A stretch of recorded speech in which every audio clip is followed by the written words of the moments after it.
Hi viewers, இன்றைக்கி நம்ம பார்க்க போகிற டாபிக் ரெஃபிகேஷன் அப்படிங்கிற ஒரு லிட்ரரி டேர்ம்ஸ். யார் ஆத்தர் அப்படின்னு பார்த்தீங்கன்னா காரல் மார்க்ஸ் அப்படிங்கிறவர் தான். வாங்க இந்த டாப்பிக்கை பார்க்கலாம். ரெஃபிகேஷன் அப்படிங்கிறதுக்கு என்ன மீனிங் பார்த்தீங்கன்னா, ஒரு பொருள் இருக்குன்னா, உதாரணத்துக்கு சேர், சட்டை, லேப்டாப், சவுண்ட் பார் இது மாதிரி பொருள் இருக்குன்னா நம்ம என்ன பண்ணுறோம், அந்த பொருளுக்கு மட்டும்தான் முக்கியத்துவம் தரோம்.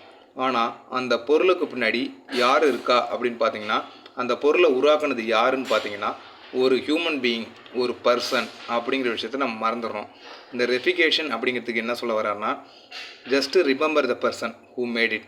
என்னென்னா, நீங்கள் ஒரு சட்டை வாங்க போகிறீங்கன்னா அந்த சட்டையை மட்டும் பார்க்காதீங்க, அந்த சட்டையை உருவாக்கின மனிதனை கொஞ்சம் பாருங்கள் அப்படிங்கிறாரு.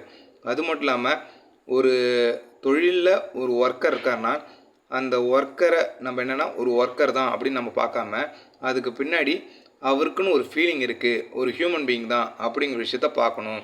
இதுக்கு பேர் தான் ரெஃபிகேஷன் அப்படிங்கிறாங்க.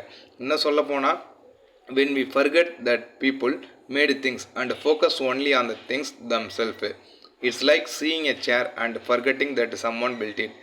ஒரு சேரை நம்ம பார்க்குறோன்னா அந்த சேரை மட்டும்தான் பார்க்குறோம், அதுக்கு பின்னாடி இருக்கிற அந்த உழைப்பை போட்ட ஹியூமன் பீயிங்கை, பர்சனை நம்ம மறந்துடுறோம். ஸோ அதுக்கு பின்னாடி இருக்கிற மனுஷனை கொஞ்சம் பார்க்கணும் நம்ம. இதுக்கு பேர் தான் ரெஃபிகேஷன் அப்படிங்கிறாங்க. ஓகேங்களா? தேங்க்யூ ஃபார் வாட்சிங் மை வீடியோஸ். மறக்காமல் சப்ஸ்கிரைப் பண்ணுங்கள் நம்ம சேனலில். இது போல் வீடியோஸ் உங்களுக்கு அப்லோட் ஆகிட்டே இருக்கும். தேங்க்யூ.